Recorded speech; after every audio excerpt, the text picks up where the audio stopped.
rồi ma một tiếng đó rồi.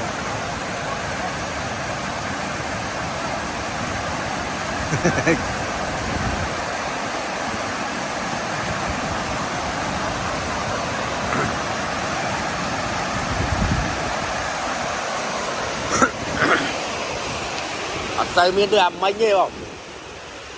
Mấy bắn trơn. Đây ấy, mấy bắn trơn. Ê, bây giờ đá đi anh cái gì ạ?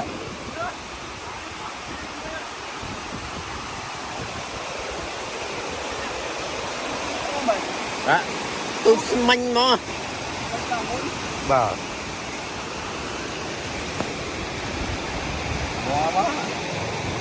Mấy bắn trơn. Không mà.